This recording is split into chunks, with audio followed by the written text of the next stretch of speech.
Welcome to How's Your ePresence? This is Mark Galvin, the founder and president of ePresence. We are a social media marketing firm, and our goal is to provide solutions to companies that need to get on social media and harness the marketing power of social media. As your host, you may know me as someone that typically will come on and introduce the coming episode of what's going on in the world. We typically try to come up with library topics that will answer questions like, how do I improve my SEO for my website? But today, we're going to depart from that. It is officially January the 21st, 2021. And yesterday at 5:30 in the afternoon, my older brother, Steve Galvin, officially passed away from pancreatic cancer. He had a 4.5-year battle with it, which is pretty good. And knowing that this was coming, I sat down with Steve back in October of last year and had a chat with him. We went through some good memories, some fun things that we remember from our childhood, and I just simply wanted to get Steve's thoughts, well, recorded, preserve them for history. So today, I'm going to share that conversation with you. Now, there is a note here. You will hear his daughter in the background. His daughter is Morgan. She is very interested in what we were doing, and you'll hear more about Morgan in that podcast. But when you hear her in the background, you'll notice how much love she has for her father. So let's go ahead and jump into this. I hope all of you enjoy this, and we will be back to our normal programming within the next couple of weeks. Thank you so much.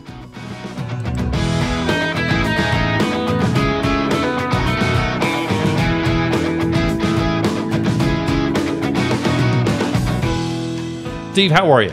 I'm fine, Mark. How are you? I'm good. Good. So you are now officially this is your second show.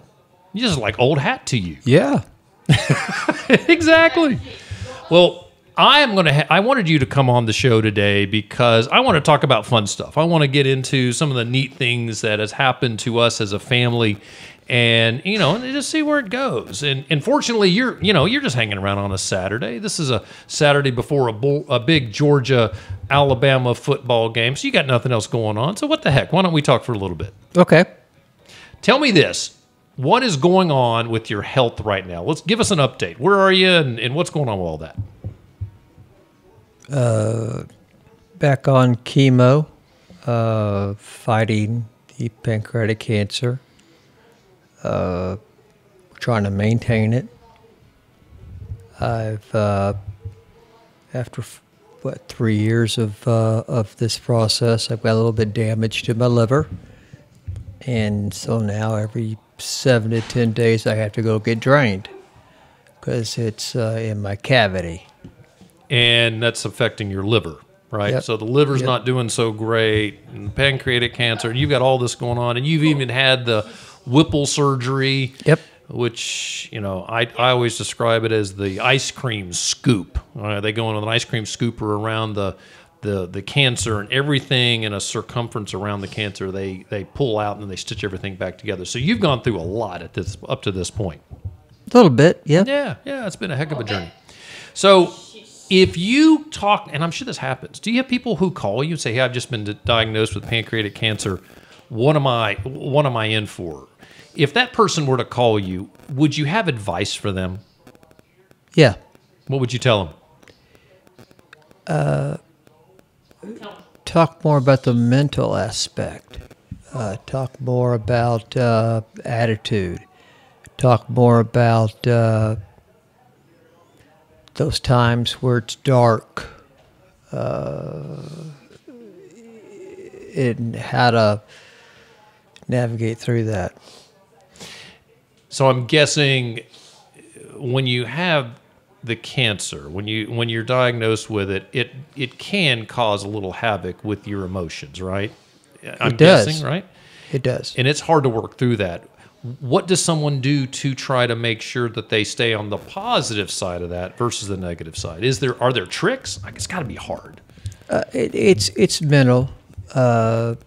I took the perspective that I'm not going to do any negative, which takes away any research, which takes away trying to find out what's going on local, currently. And my wife and my son do all that. Cool. So I bet this happens to everybody that has this type of cancer, is there's the less hopeful side, right? Do this because it'll make you feel better today, or do this because there's a possible positive outcome. There's, experimental stuff. So you've got to weigh all that each and every day when you're looking at your therapies and treatments and all that stuff. So it's better to stay on the positive side than the negative side? Yeah, the negative, all it's going to do is bring you down. The positive is going to build you up. It's going to keep you stronger. It's going to keep you cleaner. That's good. So, are you strong today or are you weak today? Physically? I'm weak. Yeah. Because this week you didn't have chemo this week, but you were drained, so they drained excess fluid. And this is my when I went back on chemo, this is my 5th, regimen, and every time you get a regimen, it just magnifies. I love it. So Morgan's here, his daughter, and we love Morgan. She is very curious about what's going on. So, we hear Morgan in the background. Morgan, good to see you. Yep. How are you? Good. Good. She loves her dad very much, and you can tell that. So much. Absolutely. Yeah. I love it. So, I'd love to dig into kids, childhood. Because okay. you're an old fart. You're 5 years older than me. Let's be honest. I mean, that's old, right? I'm the young guy. You're that's how it's always been. Just letting you know. You knew this. And growing up here in Atlanta and East Cobb, we had some good memories. There were some fun things that happened. Is there one thing that jumps out at you that you remember from wherever, right? Because we did, actually we started in Atlanta, then went to East Cobb. Any one thing that jumps out at you? If there's not, it's fine. I've got a couple questions that kind of tease out some of that. Yeah, I mean, what's carrying me today is my faith, and I remember accepting Christ at the house. At our house? Yeah. And that must have been upstairs. Nope, it was downstairs. Oh, really? Tell me about it. That's when I had my own room. That's actually one of the questions that I wanted to throw at you. We'll get to the room that you ended up in. But you had your own room downstairs, and that's where that all happened. Yeah, Where were you going to church then? How did you connect to your faith?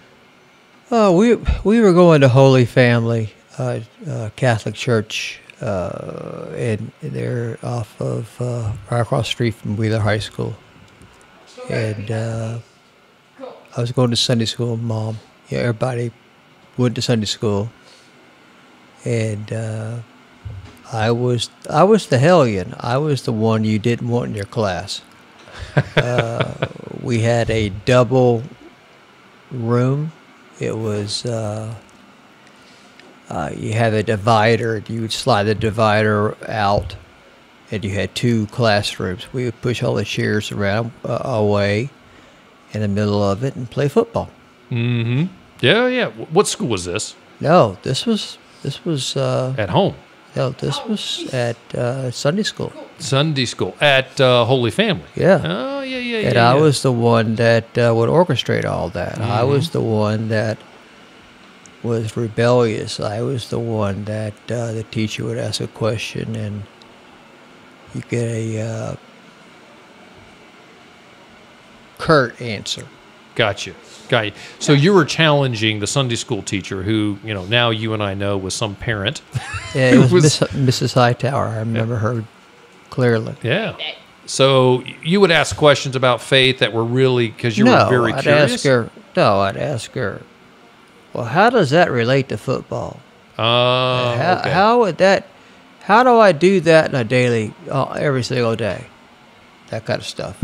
So how did you go from there to accepting Christ? She gave me a little card.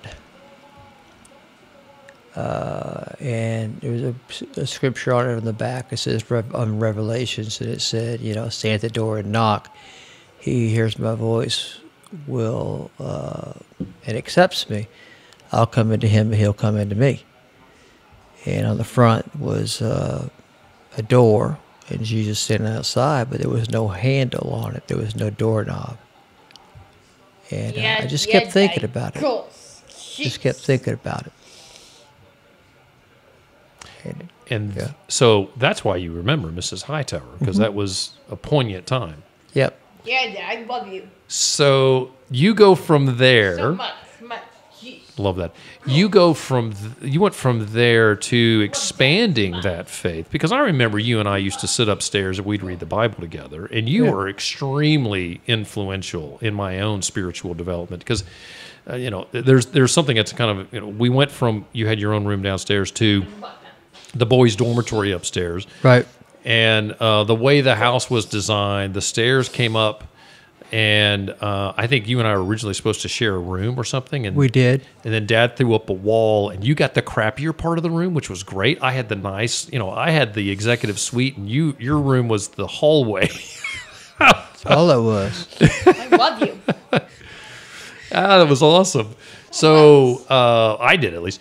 But I do remember you and I would spend a lot of time talking and a lot about faith. And I remember you would listen to a lot of Christian music, and you influenced me into, Amy Grant became a fan of mine because you started listening to her first. And that's where I started listening to Amy Grant. And I still to this day enjoy the music that she threw at us. So Go check out Mom. Goodness. So you... so what do you think about that the hallway room you had? Was that cool? Oh, it sucked. I look back and I say, if I was stuck in that space, I would have been pretty PO'd, quite frankly. So I thought you handled it pretty well. Maybe you didn't. I just remember it is what it is. Yeah, type thing. That was a long time ago. So. Mom always talks about, speaking of Mom always talks about stories, and we're totally going to shift gears. Mom always talks about stories that happened when we were kids, and she shares this one where Paul hit you head in a golf club. Do you remember that? Yeah. What happened? We were outside. I wanted to... where were we? Where were you guys? I don't think I was around yet. Was this downtown? Yeah, Page Avenue, downtown Decatur. And... Paul had the golf club, and he swung and hit the ball. It was my turn, and he said, "Nope, not gonna give it to you." Okay. I said, "I'm not moving." Paul's our oldest brother, yeah. So he's 2 years older than you, and we have a sister, Libby or Elizabeth, depending on Yeah, we'll call her Elizabeth because she hates it. So it was Paul, Elizabeth, and you, and all of you were a year apart, and then I was 5 years behind you. Kind of give a perspective. So Paul's got golf clubs. He's hitting the ball. You wanted to hit it. Yeah. And he wouldn't share the golf clubs, so I told him I wasn't going to move. And then what did he do? I didn't move. You didn't move, and he did what? He swung the golf club. And what happened? He hit me. Okay. Hit you where? I don't know. I can't remember which word hit me. Oh yeah, he hit me in the eye. He did, and it bled a little bit, if I remember. No, right. I had to go get stitches the whole 9 yards. So Paul likes to tell the story that he told you to move. He did. I wasn't going to move. My turn for the golf club. I just love that. I love you. I love that. So Paul is this is one of those things that Paul's always got. There's always a story with Paul, and call him the instigator.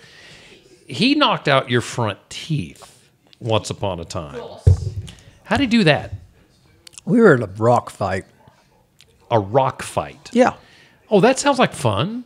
Yeah. Was this a common thing back when you guys were kids to have rock fights? It was that day. So there's a rock fight. What happens? Yeah, we were throwing rocks at each other, and he hit me. And He hit you. where'd he hit you?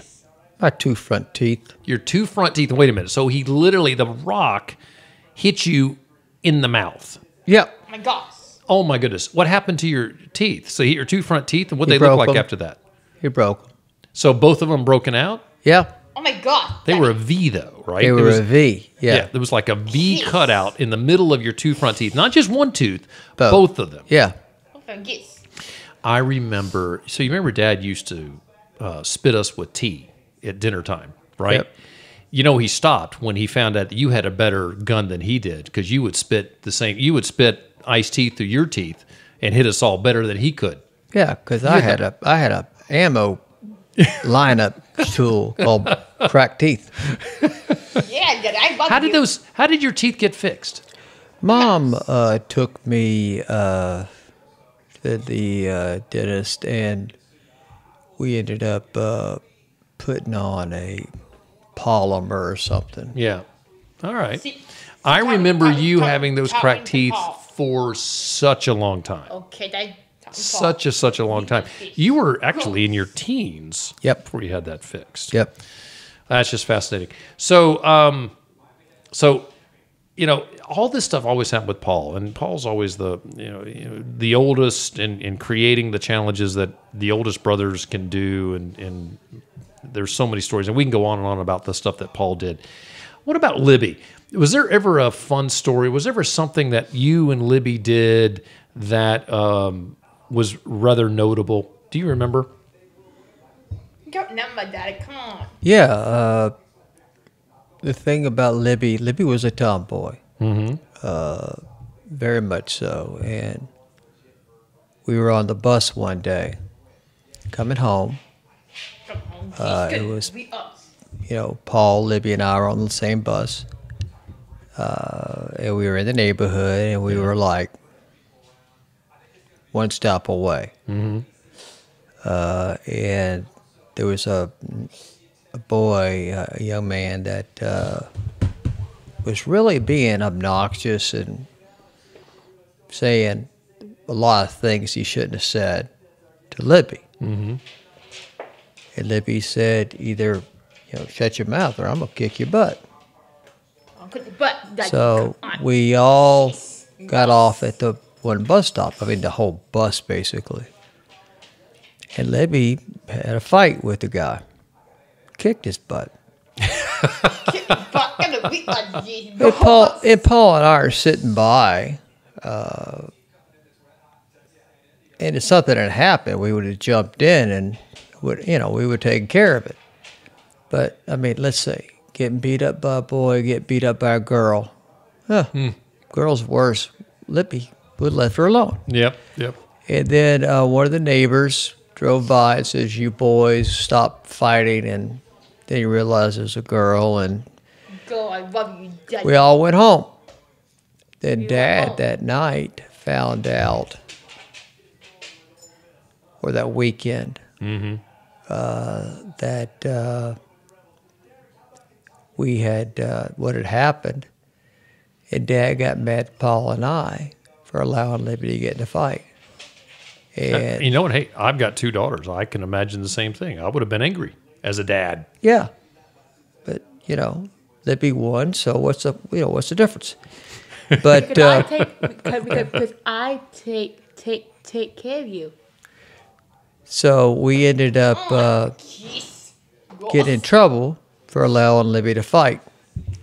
So Dad got mad at you guys. Yeah, for not stepping in. Mm-hmm. I still say it's worse to get beat up by a girl than it is a guy. No, you bet. And I also love that because I remember the comment of, "Dad, why? She was winning." Yeah. I just love that. That's such a great story. So, do you remember when you heard that Laura was on the way? So Laura's our youngest sister. She's 15 years younger than me. Do you remember when you heard that, and how did you hear about it? I was at college. I was at Georgia Southern, and we had one telephone at the end of the hall. We didn't have cell phones back then. Mm-hmm. And the intercom came on and said, Steve, you got a phone call. Well, the intercom was yelling down the hall. So and it's your mom and dad. Yeah. No, it's your mom. It's your So mom. I think this is something interesting. If we have somebody younger listening to this, this is a real important thing. So there's a pay phone at the end of the hall. It's a regular phone. So it wasn't a pay phone. It was a regular phone. Yeah. Phone rings. Somebody, anyone in the hall just grabs it. Grab the phone, and so mom or dad, somebody's on the phone. They say, "Yeah, I'm trying to reach Steve Galvin," and so they just yell down the halls, "Steve, your parents are on the phone." Exactly. So that happens. You go down the hall. You're standing in the middle of the hallway. Well, so I run down the hall because mom and dad never called me unless there was a issue. Okay. Or we would talk, whatever. Well, there was a the biggest guy in the hall stepping out of the common area, the common shower. We didn't have showers in our rooms. Mm-hmm. We had a shower we all shared. And I knocked him over. And, I flattened him, got to the phone. His mom. And she said, "How would you like to have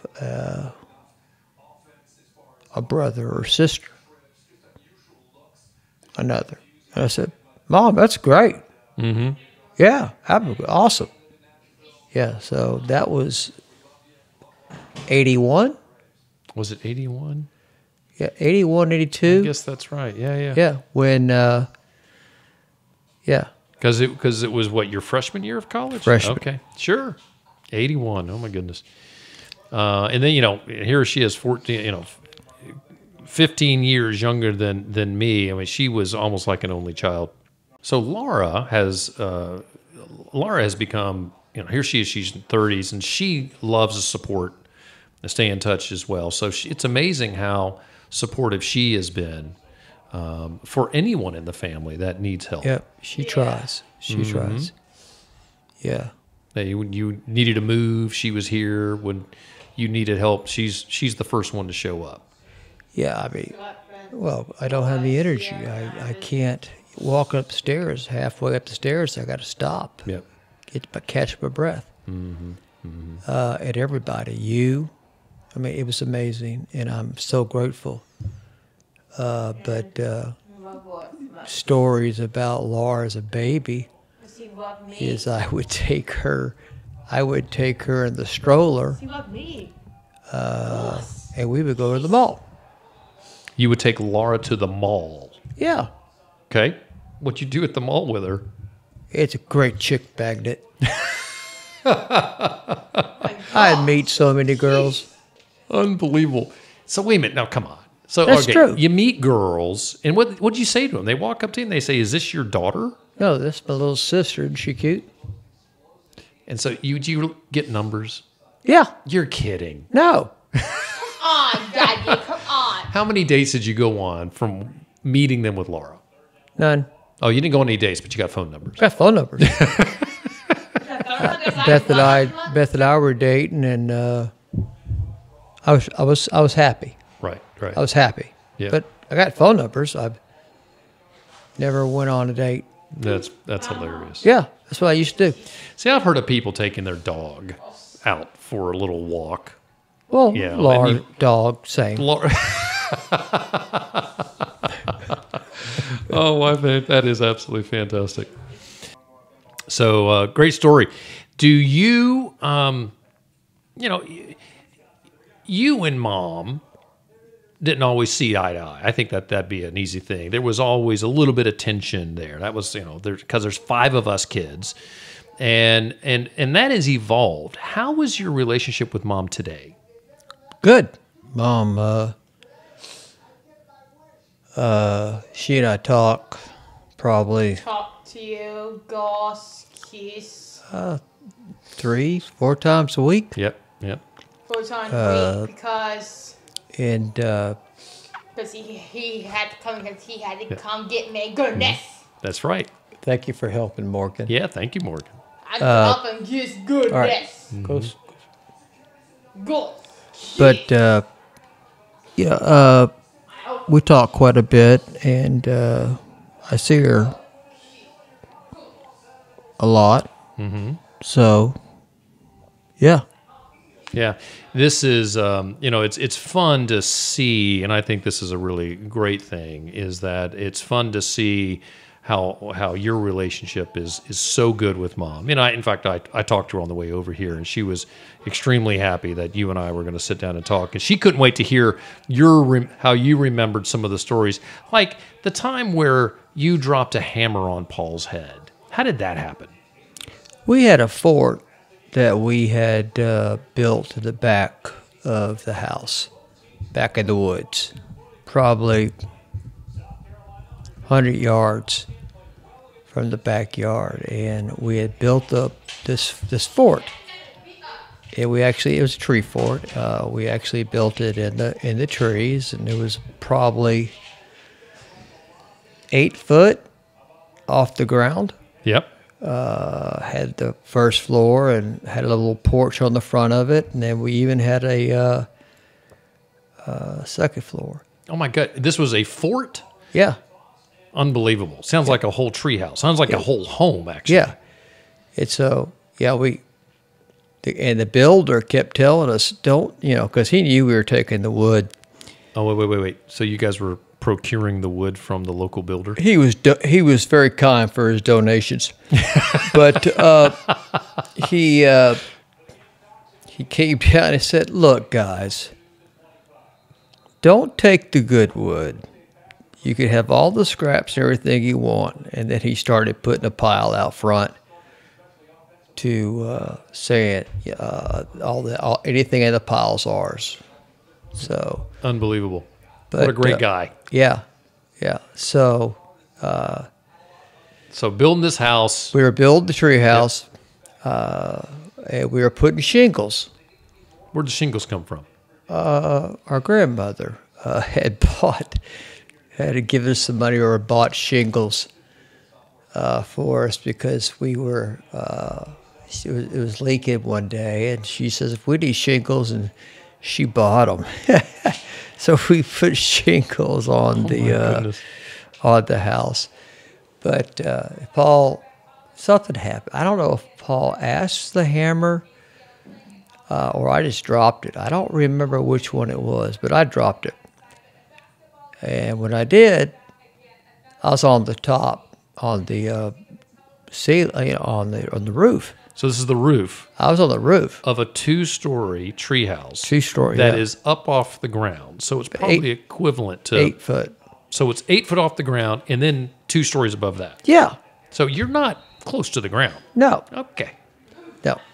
So I dropped the hammer, and it landed on. It landed. I never heard a thud. It was a different sound. Not quite like wood. It could have been wood, so to speak, but yeah. I hit Paul in the head. So he was mad. Oh, he was livid. And I went, oh, crap, here we go. I don't need this. And, I know he was going to come after me. So, no, wait a minute. Does Paul have, on a scale of 1 to 10, with 1 being a really mild sense of anger, temper, 10 being the most extreme level of temper you could have, where does Paul fall on that when he gets angry? He was a 7 or 8 at least that day. Okay. Oh, my goodness. Yep. So I dropped and hit it. I got off the roof onto the ground and was booking. I'm talking flying to the house because I needed to get inside so Mom could protect me. So we ran. I ran, outran him, and got to the house. And I think Paul was fine. He had a cut or something, and a bruise, of course, and a lump. But I outran him. Mm-hmm. He was supposed to be the fastest in the house. Well, okay. I think arguably Paul was probably athletically the most naturally talented of all of us. You know, he just had an unbelievable physical ability, and I remember throwing the football with Paul. So hearing that he was probably the fastest runner in the family doesn't surprise me at all. But that day you outran him. Yeah. Yeah. Oh my goodness! All right, so tell me this: how did you meet Beth, who is your wife? Came home to check on a friend of mine whose mom and dad had passed away within a year of each other. I was coming home to see Sylvia, check on her, and went up to the stands at a football game. In a football game for what school? Walton. Okay.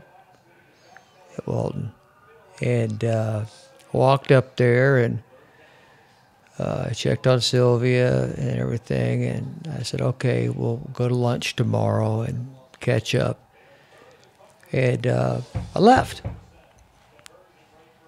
And Sylvia said, you see that girl beside me? And I went, nope. And anyway, Sylvia was how much younger than you? she was a sophomore when I was a senior, so probably 2 years. Okay. And how much younger than you is Beth? She also 2 years? Were they the same year class? And a half. Okay. So, I did at that time, you know, we didn't have internet or anything like that. So I did what anybody would do. I went up and grabbed the annual from the high school yearbook, started looking at the pictures, and I went, that's got potential. That's what I said. It's what I said. And I went downstairs and was talking with Sylvia, and I said, yeah, okay, so Beth's dad's name, whatever, I didn't know. She says, no, his name is Ashton. Mm-hmm. I went, oh, I thought they live over in Indian, they live near you in Indian Hills. No, they live off of this road. So I had what I needed. I had the father's name, and I had the address. So at that, Sylvia and I talked a little bit more. I said, I got to make a phone call. And I picked the phone up, grabbed up White Pages, which is where everybody's address and so forth, names are, that was listed. That's how you found phone numbers. Yep. And I went in there and found Ashton Morgan and because you got my made a phone number and dialed it. Goodness. And I asked, is Beth home? So you did this out of the blue. You heard, Out of the blue, yeah. you know, Sylvia told you about her. You found her. You just called her. She wasn't. So today, by the way, someone sent a text message saying, hey, I think Steve's going to call you. She had no idea that you were calling. No. So I called her. And I called you to go to I said, I'll be home next weekend. Because I'd already planned on coming home. A friend of mine I knew was driving home. So I was going to hitch a ride. And had a date. Mm-hmm. That's how we started. I'll be I darned. saw it. I've never heard that story. Yeah. So there's an anecdote that we all talk about today, and it was you and Beth went on a date. You came home. The two of you were hanging out in the living room, and somehow all of our underwear, our collective's underwear from the boys' dormitory, ended up dumped on the floor in the living room. And the reason this happened is because we all had to wash our own clothes growing up, and inevitably, clothes were always getting jumbled. So we decided that night, right then and there, to sort our briefs. And what was interesting about this is Beth was an only child. So she comes in this house. Here is a house full of, I guess there were 5 of us then. Well, maybe Laura wasn't there yet. I don't. Timing may be a little off. Or if Laura was there, she was tiny. And so we're sorting through the underwear. Well, I do remember this for the record. Mom had bought some briefs that the fly would open. You know, right? The fly was not designed correctly, in my opinion. And so somehow these things, someone had decided that we're going to put a safety pin on this to keep them closed, right? Because for comfort. Well, anyway, so we're going through this underwear, and out comes the briefs with the safety pin, and someone says, "Well, these must be Steve's because he's the only one that needs that." How in the heck did Beth, being the type, coming from a family where being an only child, did she ever say anything to you after that? Were you guys laughing about it? What's the backstory? No? Oh, no. Never came up again? No. I just remember Mom saying that she looked over at Beth first time there, being shy, very quiet. First time at the house. I remember Mom saying she was trying to, crawl into the couch and disappear because she didn't want to be there. Disappear, my God. Such a funny story. Yeah. And you know what? And I think actually a testament to Beth, because today she's one of the funniest people I know. Her sense of humor is absolutely terrific, and things roll off her back better than most people that I know. So she's adapted very well. Our family can be a little crass. We certainly love our sarcasm, and she's able to hang with us. It's actually rather impressive. Now, shift gears. Fast forward. Do you remember when you proposed to her? What was that like? When did it happen, and what was that like? I proposed to her at her house. Did her parents know you were going to propose? Yes, I asked prior. Okay. Her father. Okay. If it would be okay for me to marry his daughter. You didn't want to marry his wife. You want to marry the No. daughter. Okay, Yeah. just make sure we got that straight. No, didn't want to marry the wife. No. No. So they sort of knew. Yeah. It Was there a lot of fanfare? They knew you were coming in? None of that. Okay. no fanfare. It was just so I walk in that night. We were sitting there talking, and I grabbed her hand, and we walked into their living room. Yep. And she sat down. She says, "What's going on?" And I said, "I need to tell you something." Sit down. And she looked at me, and she was like bewildered. And I got down on one knee, and I said, "Will you marry me?" And I handed her the ring. So, was there any doubt No. of what she would say? Okay. No, Daddy, come on. Look, Had you talked about it beforehand? Did you guys talk about marriage as a potential? Before then. I went to the baseball. I can't say that I remember. Okay. I don't know. All right. So, fortunately, she said yes, and that was all right. I want to put you on the spot. How many years ago? Oh my goodness. 1728. So it was. It was the year 1728. Is that what you just said? Yeah. It's freaking forever. I should have been married all my life. Oh my goodness. Oh my God. That would have been. That's funny you ask. All right. Hey, listen. I totally put you on the spot on this. It's 80, probably 80. So, what year did you get married? I don't remember that either. 87 is when we got married. All right. So, you've been married 33 years. When did you meet her parents for the first time, and how'd that go? I go, Daddy. Jeez. Uh, Go. One day, of course, when I went and picked her up the first time, I met the parents. Sure. Because But I didn't really meet them. Yeah, that's the first time. That first time, that first didn't date beat 'em. thing is, it's not really Yeah. Yeah. Have her hold by so and so. Yeah, that's right. He didn't do anything like throw a bullet at you and say the next one's coming at you a lot faster. No. So it was So we ended up, doing that. Over the time, I would go over to her house and My house because we would he gotta talk. pick me up. Goodness, he's So gross. probably, the fourth or fifth date, when I met, her father and her mom, and we talked. Of course, they were asking questions about me, trying to figure out who I am and Sure. so forth. Yeah, sizing you up. Yeah. Because she was probably in a good mood whenever she was around you. Hey, listen, Yeah. after having kids and yeah. watching kids go through dates, and you can sense when your kid is pretty excited about a particular person. So I can imagine what they were doing. What were her parents' names? Ashton and Eva. Ashton and Eva. And the last name was Morgan, and that's Right. why Morgan is Morgan here. Yeah. Good. So Good. tell me this. Let's shift gears.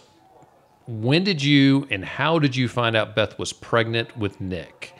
Was that something, were you guys together when that happened? No, it was totally. I wasn't anywhere around when she got pregnant. You weren't there. No, you don't even know how that happened. No, I don't. Have you checked out the FedEx and UPS guy?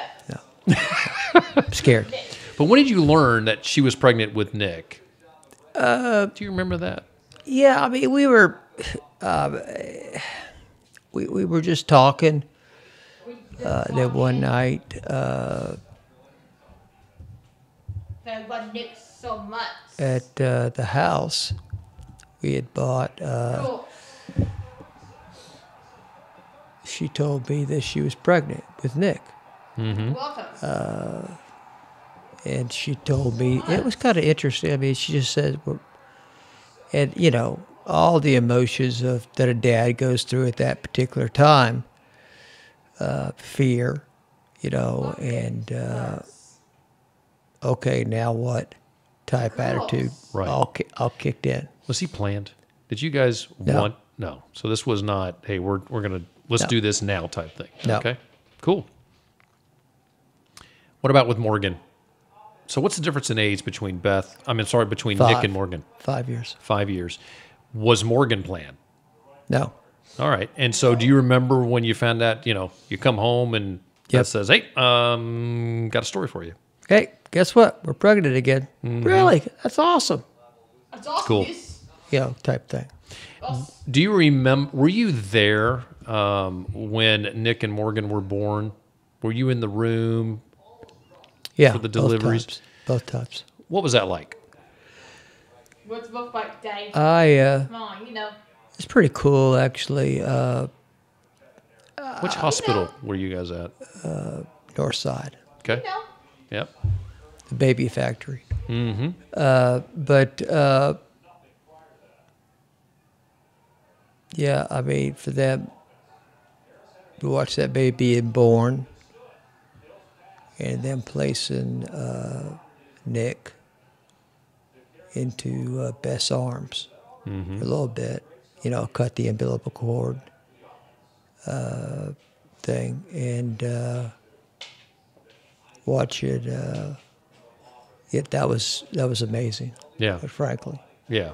To me, it's always amazing to, after having 3 kids, seeing that one moment where all of a sudden this woman who just went through hell delivering a kid and all Yeah. the things that go with that, and all of a sudden you put that kid with the mom on their chest, and the mom is, all of a sudden they forget everything it just went through. It is Yeah. rather amazing. Absolutely amazing. So, share a memory of Nick as a child. So Nick is how old now? Do you know that off? 29. So Nick's 29. Do you remember a funny story of Nick as a child?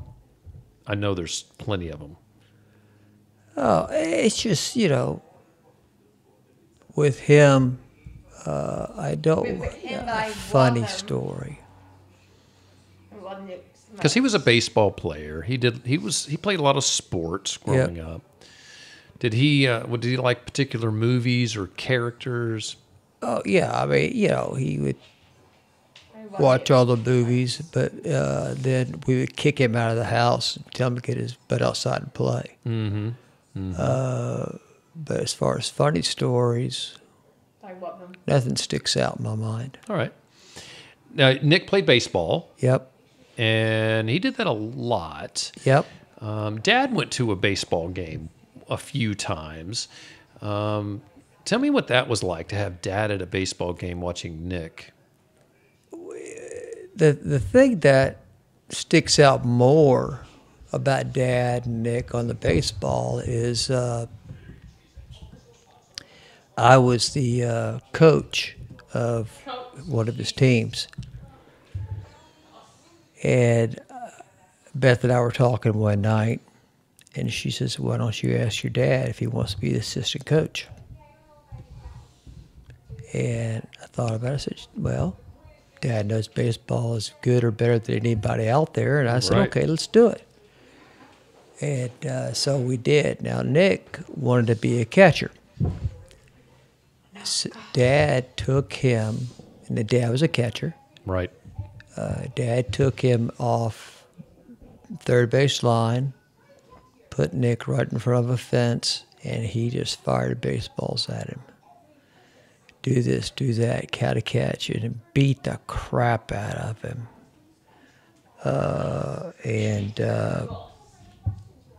Nick was the catcher, and he learned from it and got better. But yeah, Dad, just watching them work together, it was just funny. And Nick took it, right? Yeah. He stepped up. Oh yeah, he took it. Yeah. Dad didn't hear very well, and another time, Nick was down the road or whatever. He hit a line drive off the fence. Off the fence. I love it. Dad says, "You hit a home run over the fence? That's awesome."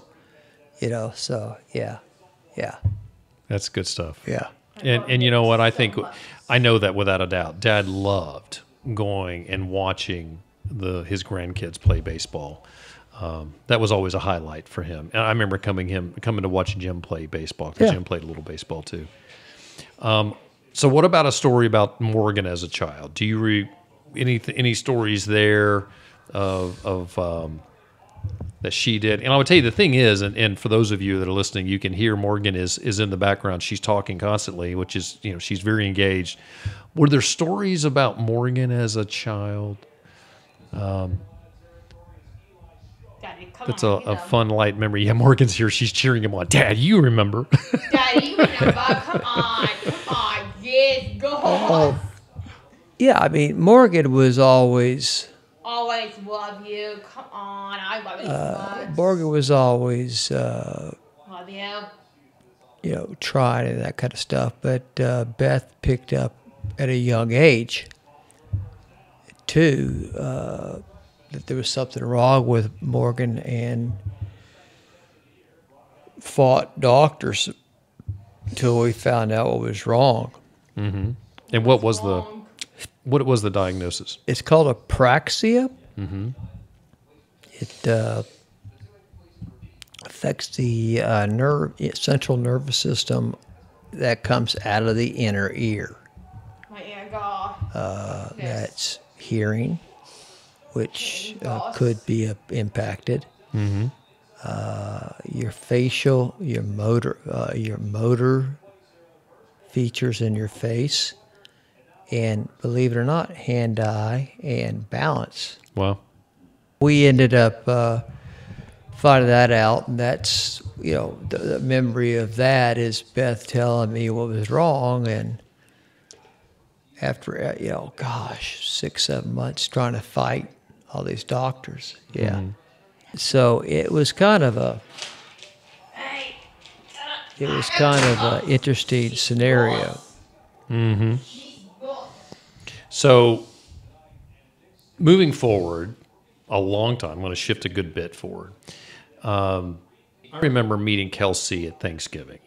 And I remember Nick coming in with Kelsey, who is now his wife. Nick comes in with Kelsey and said, "This is just a friend." Did he do that with you guys? She's just a friend. But he shows up at Thanksgiving with her. I'm going to tell you what, I'm not going to show up. I'm just thinking if I'm a teenager or in my 20s, I'm not showing up at Thanksgiving with the Galvins and the Allens. So when I say Thanksgiving, that is all of us with all of our cousins, and we have 4 cousins, and they all have kids. And I'll tell you, Thanksgiving is a nut house. It's a lot of stuff going on. When he shows up with her, I thought, he can't just be bringing a friend over. There's got to be something more, because that's the gauntlet.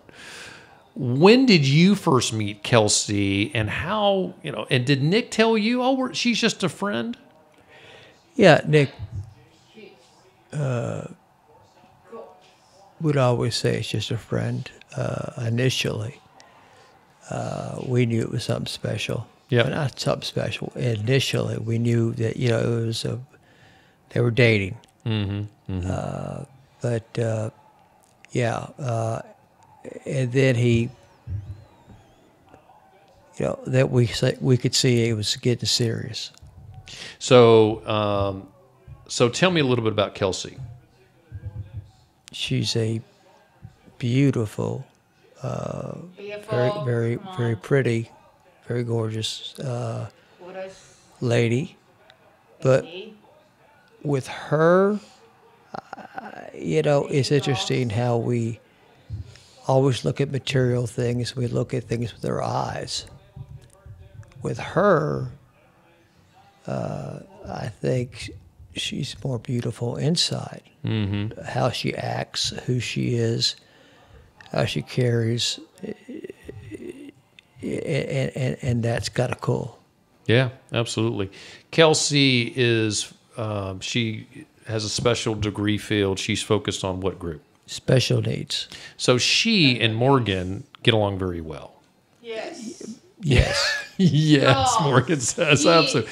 Morgan, do you like Kelsey? I love her so much. Yeah. And I'm not surprised. And that is what a unique fit for Nick to find somebody like Kelsey. I mean, there's beauty in that. There's, it's a great thing. So absolutely. I think that's awesome. And they've been married for, a few years now and expecting. Yep. Child's on the way, due in January. So we're very excited about that. Tell me, what's your favorite memory of their wedding? It was a beautiful wedding. They did it up in the mountains, this facility, and it was a great wedding. In fact, I have pictures of my family at your wedding that I treasure still today. What do you remember? What was the most favorite thing that you remember from the wedding? It's the I do part, where Nick and Kelsey said I do to each other. That's the part that I remember the most. Kelsey laughing up there at the front, right before while they're doing the vows or whatever, mm-hmm. and just being herself. That was pretty cool. And watching everybody enjoy themselves that's the part I enjoyed the most, or I remember the most. It was a terrific night. You guys did a great job. And great job. And it was fun for everybody else there to celebrate that with them. That was really cool. Okay, so I have one more final question for you. Okay. Do you sleep well? Most of the time. Okay. There are certain nights that I just can't sleep because my mind won't stop going. When you can't sleep and your mind's going, what are you thinking about? Think about Dad. Work. Why work? Just things that I know I need to get done. Okay. Get done. Can't get done can't get done the things I used to be able to get done. That's got to be frustrating. It is. Because you can't move as fast. You're not the same amount of energy. I think about you frequently because I've now divided my day, quote unquote, air quotes, day into 3 days. And so to create a sense of urgency because I need to get stuff done. I got to get things done. Right. And I thought of you, and knowing that you don't have the same level of energy that I have, I get that. Yeah. Because you're still working, you're still selling, still working and doing the job that you can as best as you can. So I could see that creating some stress. It does. I mean, I've gone from a strong performer to an average performer. You can't chemo brain where you really can't focus. You can't get things done. You know you need to do it, but your body won't perform. Mm-hmm. Mm-hmm. All right. So you think about work. What else?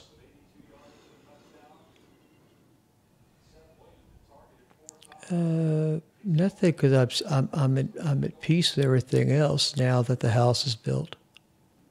Speaking of the house, so the house did keep you up leading up to moving. Yeah.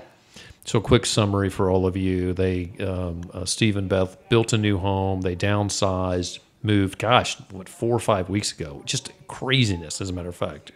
It looks like you guys have been here for a decade already. So new home, smaller home, which is great. So that caused a lot of stress, and that settled a good bit. I bet that wedding, Nick and Kelsey's wedding, probably kept you up a little bit. No, because I didn't worry about that. Good. Beth handled, my superwoman handled that.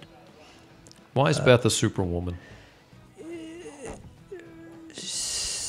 Phenomenal. With what I've been through, support, strength, stable. What she does with Morgan, her patience level, her love. Thank goodness Sylvia said, "Hey, did you see that girl sitting beside me?" Yeah. Yeah. And who would have known she would be this strong and this wonderful? No, unbelievable. Yeah. Yeah, we talk about her all the time in the family about how great she's been through these difficult times. Absolutely stable and still laughing and not appearing. And I'm sure behind the scenes, emotionally, this is probably not going on consistently for her. But things roll off her back. She doesn't get focused on the wrong things. Yeah, she won't show it. Yeah. Thanks for spending the time with me. You're welcome. Today. Thank you. This has been a lot of fun. There's a gazillion more things that I probably could have gotten into and didn't get a chance to. So if you ever want to sit down and do this again, you let me know. You got it. We'll get back together and sit and chat again. For the rest of you folks out there joining us here on How's Your E-Presence, this has been a talk with Steve Galvin, my older brother, and we're just going through some old times and reminiscing about some of the important people in Steve's life. So thank you for joining us, and join us for the next show soon.